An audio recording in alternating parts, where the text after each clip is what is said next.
Welcome to the What a Word podcast. I'm your host, Ryan Sharp. Thank you so much for joining us. I want listeners and viewers to know that the podcast is now available on YouTube and on your favorite podcast app. Thank you so much for the support. It'll come out weekly as always. And I am thankful for your feedback, thankful for the sharing. Thank you for just joining and supporting. My guest today is Mr. Joel Wallace. He has an interest which ranges from music, ministry, pop culture, and technology. He's currently studying at Andrews University in the Seminary to obtain his master's in youth and young adult ministry. He's passionate about learning and service and has made strides this year in spite of his own recent tragedy. It is his hope and that he will continue to grow in spirit and truth while learning to love God, others, and himself. Please join me in welcoming my guest, Joel Wallace, to the What a Word podcast. Welcome, Joel. How's it going, Ryan? Good man. Thank you so much for joining. Thanks again for the bio. Joel, I wanted to ask you, it mentioned a recent tragedy. Um, I'm sorry it happened, but what happened? Oh, my dad died from COVID last year. Oh man, I'm sorry to hear, bro. Wow.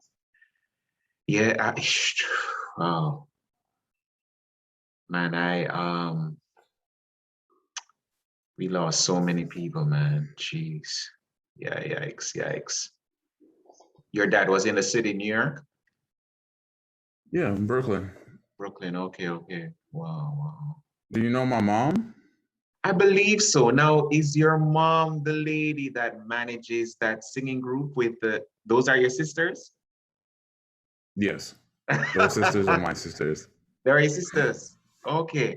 Because you posted something, I think maybe a week or two ago with wishing her happy birthday. And I said, I know this lady because I think when I saw the group sing, they may have sang at Victory with Dale Brown. He had a program and they were part of the musical contributions that evening. And your mom introduced the group that sang, and I believe it was maybe 3 women or 4. What is it? 3 or 4? I have 3 sisters, but they interchange. So not all my sisters sing in a group now, but they all 3 used to. Okay. What's the name of the group? Sisters. Right. Yeah. So your mom manages, or was she like? Because she would introduce them, and then I think from memory, I don't remember if she sang with them though. No, she never sang. She just managed. Okay. And the group is called Sis. And the group still exists? To some capacity, I believe so. Yeah. Yeah, this had to be about maybe 4 or 5 years ago, I think. But I think I saw you at Kingsborough a few times as well. You were either with the band or Yeah. doing something ministry related. I played a few times. Tim Anderson, I've known for a while. And then when Edsel Cadet was there, Okay. I did AY a couple of times, and then Amanda Hawley, because I went to school with both of them at Andrews. Oh wow. Okay. So What are you you're doing your master's now at Andrews? yeah, I'm in the seminary studying youth and young adult ministries. Okay. So when you were in school with them, was that a few years back or more recently than that? This is years. It was Oh. years ago. So I was at Andrews from 2010 to 2015. I was trying to get my undergrad, finish my undergrad in theology, but I didn't finish. I left and went back to New York. Okay. So you finished up in New York or you just were on hiatus? Yeah. Okay. I finished in December. I got my bachelor's in music. Oh, beautiful. I know you're doing your master's in youth and young adult ministries. It seems like you're connecting that to your own your passion as well with music and tech and are are you seeing youth ministry now as something that connects more to technology and music? Is that your emphasis or is it not? Well, it's all those things. When I first went to Andrews, I was a computer science major, and I switched to theology. But Mm-hmm. none of those things have ever left me. I feel like they're all just branches of myself. So Okay. they're not separate entities. They're all part of me. You know, Mm. gifts and skills and talents that God has given me, and just placed people around me where I could reach people. So, And why youth and young adult ministries as the emphasis?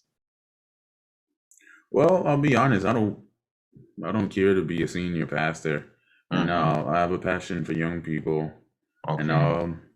just combining my gifts and talents to be able to use to reach young people where they are. I remember Mm-hmm. being a young person. I'm only 28, but Okay. feeling the gap that so many young people face in church, where so many needs weren't met from leadership and the Mm-hmm. establishment. And I was like, man, I want to go, if I can, I want to do my part to impact someone. Because there are people who did impact me, but I'm like, there's a whole bunch, both on a corporate level and a personal level, that could be done for Mm-hmm. youth ministries in our church. Yeah, So, yeah. and that doesn't have to be limited to the church walls. And the pandemic showed that, with everyone being home. So, Right, right.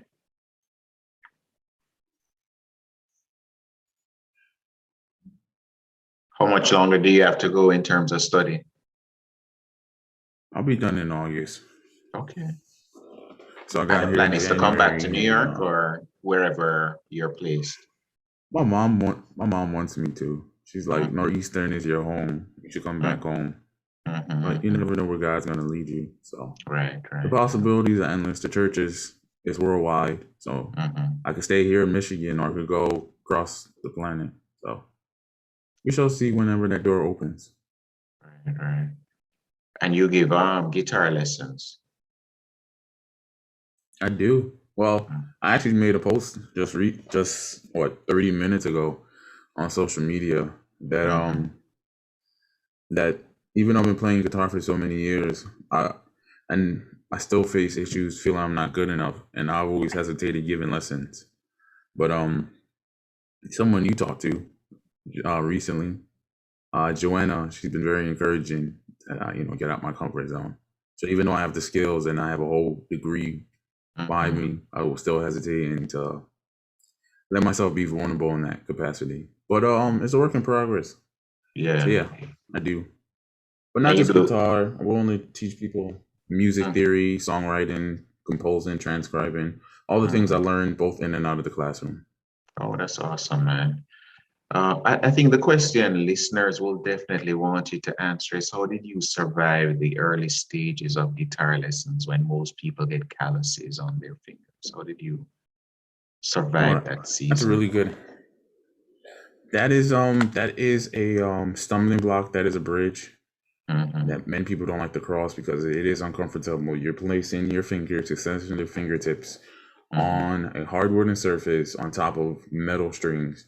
Mm-hmm. If you're playing an electric or acoustic guitar, if you're playing a classical guitar, it's a nylon string, so they're much softer. But Mm-hmm. still, you're pressing down and applying pressure, and it is uncomfortable. I just wanted to keep going. I was just Mm-hmm. determined to keep going no matter the pain. I remember early on, I would apply so much pressure, like my hand would close on its own. Like if I would just had it, it would just. I remember when I was learning bar chords. That's another something like a lot of people have progressing the guitar. Like I'll apply so much pressure, it was stretching the muscles in my index finger, and it would hurt. So I had to learn how to stretch all my fingers out. So How I early did you understand start? it. 15. My mom's birthday, as you mentioned, was just a few weeks ago. I bought my first guitar on her birthday, and I also got her an MP3 player because she never owned an MP3 player. This is 2008. So I know there were smartphones, but most people didn't have smartphones at the time. And MP3 players were still widely accessible, and people still use them. So I got her MP3 player for her birthday, and I bought myself a guitar. And in addition, for buying a guitar, another addition to her present was I was going to start teaching myself on her birthday. So she got something, I got something for myself, and then I gave her something else. I was like, I'm going to start learning on your birthday. And I did. Wow, So self-taught. it's been 13 years. Mm, For the most part, I remember going to the Sam Ash across the street from King's Plaza. That's where I usually go to get my stuff when I was in Brooklyn. And I asked them for recommendation for a teacher. You know, they have signs up on the entrance, and they gave me a name, and we called this guy. His name is Robert Turallo. I still have his phone number. I called him last year. I should reach out to him again. And he would come to my house and charge $40 for an hour. This jeez. older white man. He was really friendly. But Yeah, $40, man, and that's a lot of those are money for really, a 15-year-old.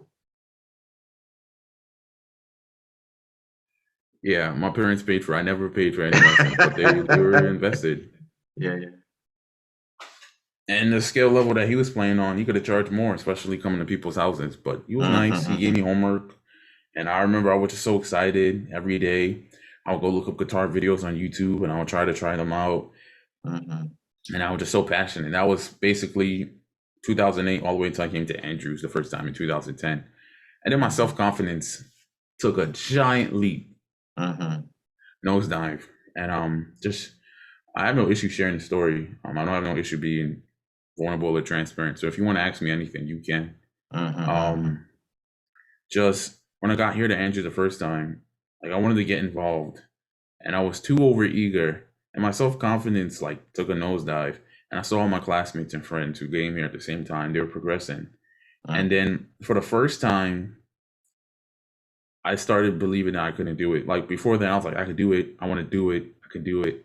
And then I started saying to myself, I can't do it. All this negative self talk, and that persisted. I remember I didn't practice much for up to 2 years. So while everyone was progressing, I would just look at my guitar, and my guitar would be haunting me in my dorm room or in my bedroom back in Brooklyn. And it took a lot of persistence. Like I wanted to, but it was like was constantly beating myself up. And I wasn't playing as much. Like I would play, but I was not as often. And it wasn't until, I kid you not, so this happened in 2010, until 2019. It wasn't until 2019 where I was finally comfortable picking up the guitar on a regular basis. Before then, I would play guitar, but I would always feel uncomfortable. So I would try to get out this rut, but it was one I put myself in. So I could What do be you think honest. accounted for the sudden shift in confidence? It was a What number of accounted? things. Mm-hmm. Just being in a new environment, Mm-hmm. not taking time Mm-hmm. to realize that things take time to progress when it Mm-hmm. comes to meeting people and establishing yourself. Um, not being so hard on myself, especially when things weren't happening fast enough. So I was Right. like, I would try to learn something. I'm like, it's not happening, and then I'll just be so mad and frustrated. I just would put it down, and Mm-hmm. the more I put it down, the more I didn't practice, and then I was like, I would just become rusty, and it's frustrating because I'm like, man, I really love this thing, but it's caused me so much pain. And Mm-hmm. the pain isn't from the guitar itself; it was self-inflicted. I think a Yeah. lot of people could relate to that. If you have a passion for something, and then you realize that in order to progress, you got to put in work, and it becomes uncomfortable. And then you see Mm-hmm. other people moving forward. You're like, "Am I really good? Have I really made progress?" You start doubting yourself. And Mm-hmm. I don't know what your passions are, but I know it's probably the same in any field or any discipline. Oh, for sure, You man, for question your sure. ability. Oh yeah, and you know, you touched on something a lot of people probably haven't expressed, but have experienced is being in a season or in a space where you it may just be perception, but sometimes it's supported by maybe things that you're observing. You see people moving ahead, and you're like, am I moving ahead fast enough? Or I feel like I'm always playing catch up, or and many are even in that season right now, especially with social media and how things are portrayed online, where everybody gives their best face there, and you go on one day, you're like, man, everybody's doing is just living their best life. When can I, you know what I mean, when can I join, or when can I catch up? So it's definitely a relatable theme for sure. Yeah, yeah, yeah. And the other thing is someone looking on wouldn't even know unless you tell them, like, man, I experienced this or I am experiencing this. So that's powerful, especially since people look at musicians as, individuals who walk on water. It's like, yeah, yeah, yeah, yeah, yeah. So that's what age were you around the time your self-confidence took a dip? 17. 17, okay. So you were in college at 17. Yeah, I skipped the 8th grade. Okay, okay. What was Andrews like when you first entered that campus, culturally speaking? What was the cultural experience? So Andrews is one of the most diverse campuses, not only in the country but in the world. That's Mm-hmm, just evident of the Adventist Church being one of the most diverse denominations in the world. mm-hmm, Unfortunately, when you come here, it's very reminiscent. Since you're being from New York, um, it's like the ethnic enclaves. Like everybody stays by themselves. So mm-hmm, um, there's groups of people who stay within their cultural or ethnic norms. mm-hmm. And you realize that that's the norm. Not to say that people don't float around in different circles. That's still there. But yeah, the whites would be the whites, the blacks would be with the blacks, the Mm-hmm. Koreans would be the Koreans, the Africans the Africans, the Hispanics with the Sure, Hispanics. And you can sure. see that evident on Sabbath morning when you Mm. have church. So People when I worship came here in separately. 2010, there were only two main services. Now there are three main services on campus, and then you have the ethnic churches off campus. So Mm. right off, like you have the big church, Pioneer Memorial Church, which is pastored by Dwight Nelson, and he's been there forever. He's probably going to die there. And Mm-hmm. then right on campus, which used to be in the seminary, now it's in the Performing Arts Center on campus, is New Life Fellowship, which is technically not a church, but it's a service run by the school. And the school started it because the black students were going on to church. So it's the black church on campus, even though it's open for everybody. Um, and then when I got here a couple years after, they started a service called One Place, where it was that's not the right word to use. Liberal is not the right word to use. It's more chill. If you ever been to MyGen, just think of MyGen in Manhattan. But yeah, it's that kind of feel. So Gotcha. you had three main services on campus, and then you have the ethnic churches right off campus. It's the Korean church, and then Mm-hmm. in town you got the Spanish church and the African church, and then All Nations Church, which is filled with a bunch of Caribbean people. Mm-hmm. So and so on and so on. So I found it funny that I came from New York, and I was always surrounded with Caribbean people, just to go back to Andrews and be surrounded with New Yorkers and people from the Caribbean. I'm like, I didn't leave New York. I'm in the same circle. Why did I Sure, come sure, here? Not sure. not to say I came there just for that reason, but it was like Mm-hmm. I literally went from one social group to Mm-hmm. another social group and nothing changed. And I went to one of the most diverse schools in the country and literally nothing changed.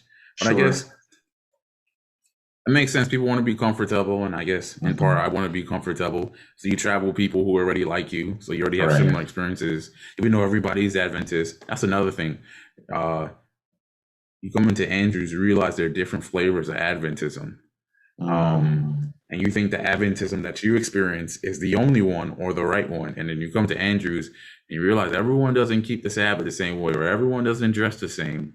They all Right. say they believe in God and how they view Ellen G. White, but you realize everyone is Mm-hmm. not the same, Sure, and how sure. they do or keep things.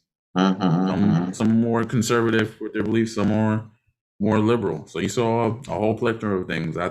I believe personally, if you took people, since we have a common cultural background, say you take a bunch of Caribbean people from New York and told them to go to Andrews, they'd probably be culture shocked. They're like, "What? This is Andrews?" You see any Mm-hmm. and everything. So Mm-hmm. I had to get used to it. Now, by this point, I'm fine. I'm like, I remember this past summer, uh, I went to the beach. There's a beach nearby, and I was hanging out with the Koreans. And the pastor from the Korean church, he was playing volleyball, and I didn't think anything of it. But I told Joanna, and she just was like, "The pastor's playing volleyball on Sabbath." That's unheard of in our context, man. That's like breaking the Sabbath. Wow. So what caused you to leave Andrews? So it wasn't just musically where I struggled. Like I told you, I skipped the 8th grade. So I was Mm-hmm. very academically inclined. Mm-hmm. The issue is that I never had to put in much work when it came to school in high school. Everything came too easy to me, which Mm-hmm. is a good and bad thing. So when I finally had to go to college and was challenged, I struggled putting in work. So my self-esteem, not just musically, crashed, also academically. I didn't believe I could do the work. Like I would sign up for a class and tell myself at the beginning of the semester that I couldn't do it. And I struggled. So I'll be placed on academic probation and I'll get off and place and get off. And finally my parents came and took me home in 2015. I took a semester off in 2012 when I went back. So it was just up and down. So while I was leaving for Andrews, I set a bunch of goals for myself. I said I'm going to accomplish all these things by the time in 5 years. I got a lot of those things done. Some things I'm still working on. But yeah. So you think it was So I went back home. concern? I'm sorry. Go ahead. Go ahead. Go ahead. So yeah, I took 2015 off. I didn't go to school. I went back to school in New York, studied music, and went to 3 schools: Queensboro Community College, then Borough Manhattan Community College. I got my associate in liberal arts. I set a plan for myself, like just get a simple associate, get all my journals out the way. Then I went to City College in Harlem, got my bachelor's in music, and came back to Andrews. There was a bunch of bumps in the road, as always, but I said it. I was going to do it, and I did it. So my confidence it rose. I had a lot of experiences. I wouldn't trade, but it was definitely a bunch of learning experiences from the young boy who went to college at 17 to where I am at 28. A lot has happened. Yeah, So yeah, yeah. Was it concerned by your parents why they came and got you? Did they feel like you were perhaps having a more difficult time than you were letting on, or? I believe that's one of it. And the school recommended it. So they came in Mhm. February right before my birthday and picked me up. Mhm. And so, Yeah. and I felt kind of bad because I was like, I wasted my parents' money and time. They sent me here and I didn't finish. Adventist schools are expensive. You got to Sure. take out loans. Mhm. And I'm like, Mhm. man, I let my parents down and just let that beat myself up about it. Mhm. And I struggle Mhm. with it. I'm like, man, I was supposed to be, you know, out of all my siblings, I was Mhm. the furthest one to go to school and I had nothing to show for it. And that bothered me. Oh, you're the So oldest? I'm the middle. The middle. Okay. But you're the first one to go off to college. Yes. Okay. No, well, yes, the first one to go off to college, not the first Mhm. one to go to college. Yes. Mhm. And what made you come back to Andrews after, Well, doing school I in New set a goal York? for myself Mm-hmm.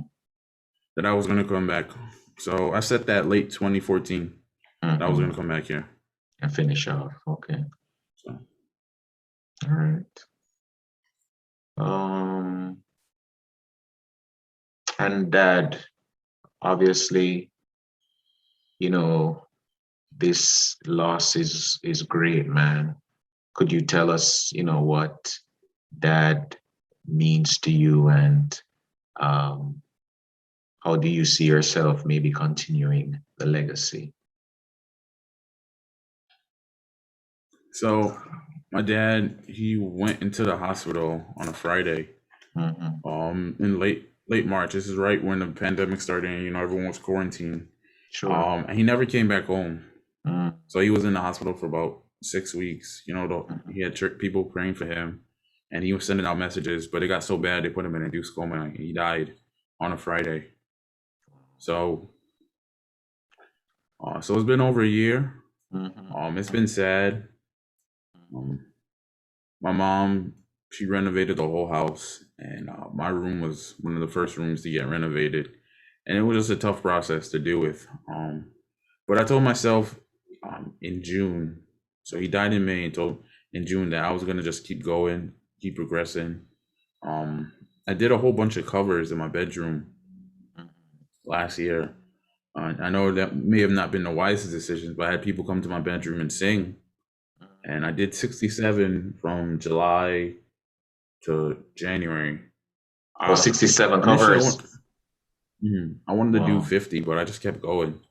And I just set goals for myself. I graduated during the Congrats, man. pandemic.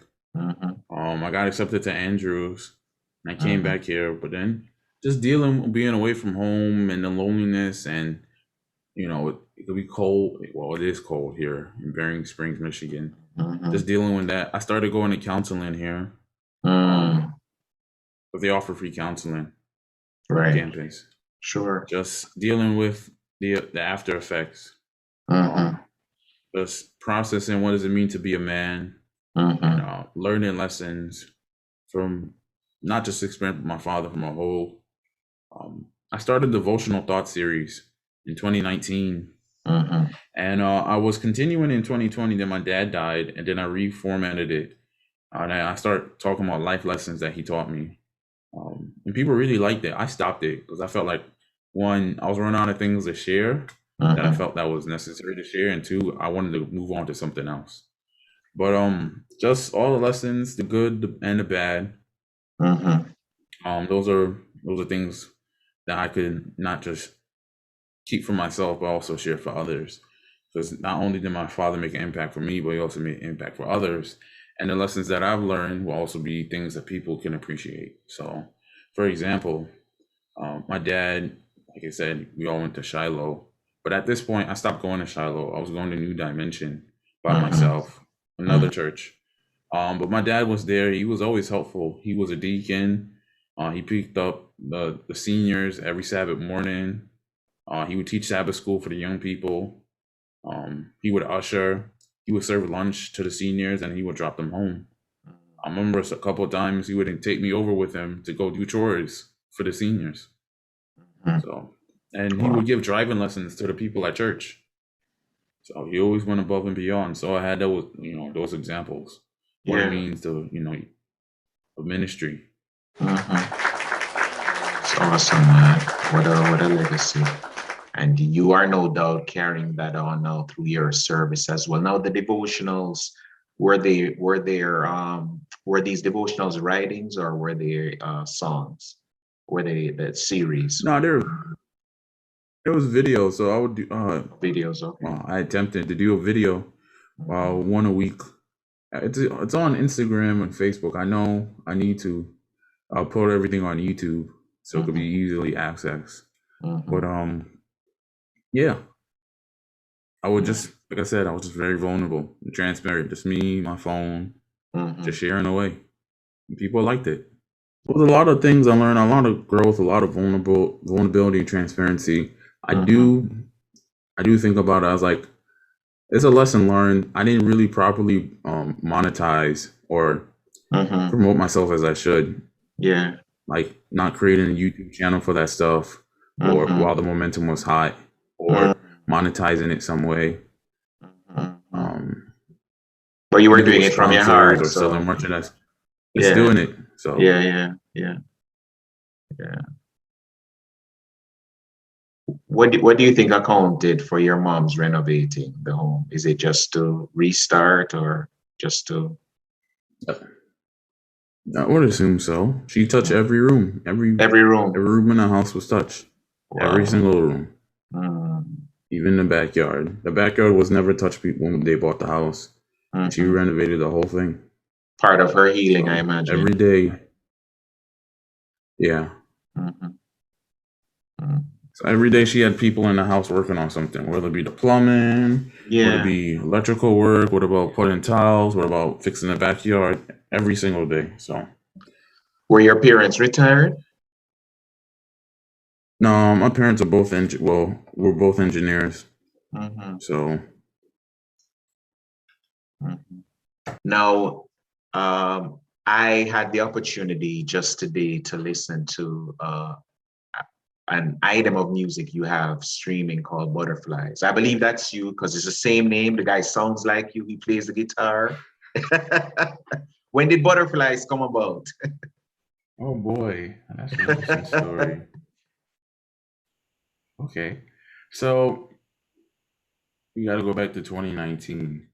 So when I was here at Andrews, um I started up AY on campus because there was nothing going on campus.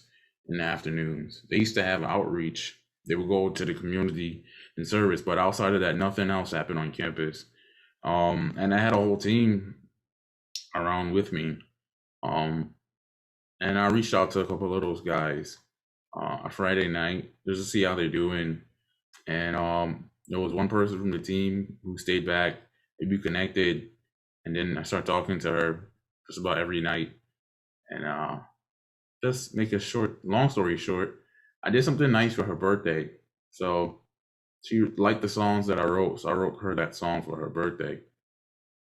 And then my dad died a couple of days later, and then we stopped talking for a number of reasons. So it was not a nice 2020. Middle of 2020 was not nice.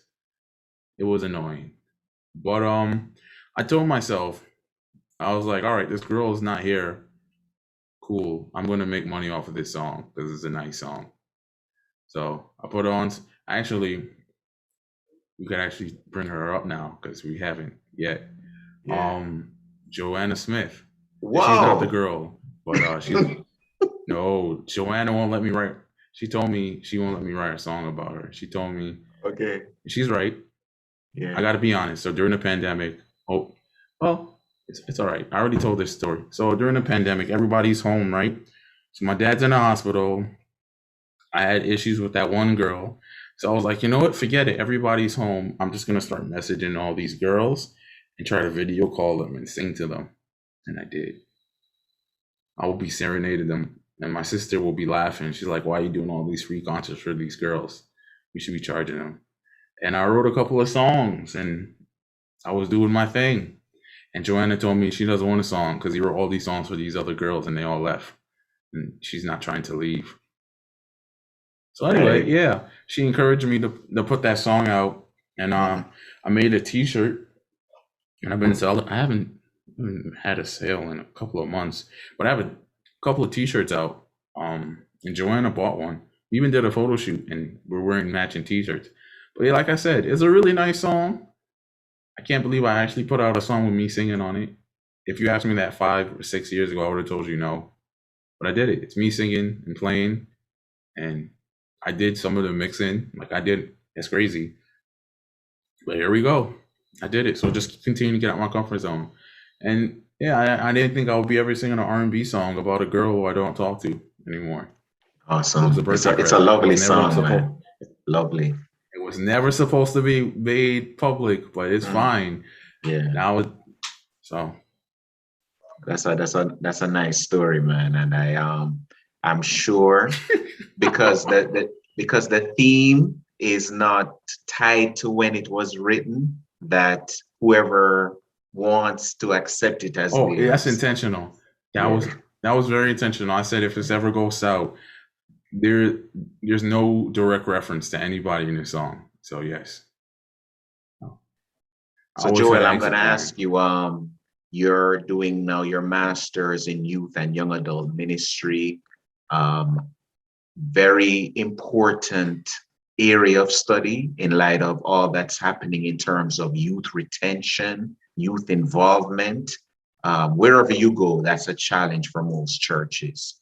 Tell us why that area of study, and what do you see as maybe a possible answer to some of the challenges many churches are having in terms of what I mentioned, youth retention, youth involvement? All right, you're just making it more difficult for me. Young people are leaving. I think that's obvious to everybody. And it seems like there's nothing can be done. Just growing up and seeing church and seeing young people leave, I was so curious about why so many would just leave. But it makes a lot more sense now when you're older and you got more stories. Church is supposed to be a safe place, but it's not often the case. It could be a number of reasons. And I know that for many young people, once they get the opportunity to leave, they're going to leave. They're just waiting for the exit. And I'm not talking about making the church youth friendly, though that's a very good thing. But I'm I'm saying that for so many young people, um, they have a bad experience with just church and people in the church, that it leaves a negative taste in their mouth, and then they don't want to experience that. Um, so you got to really do some soul searching as a church, as people, and as an organization. You like, yo, am I a stumbling block? What am I doing and saying that's not being effective? Um, I never liked, especially growing up, and seeing these Caribbean churches, how so many older folk could be so stubborn and stuck in their ways, and they had an answer for everything, but they couldn't have an answer for what to do about the young people. Um, I have a couple of theories about it. You know, young people. Uh, I never say this.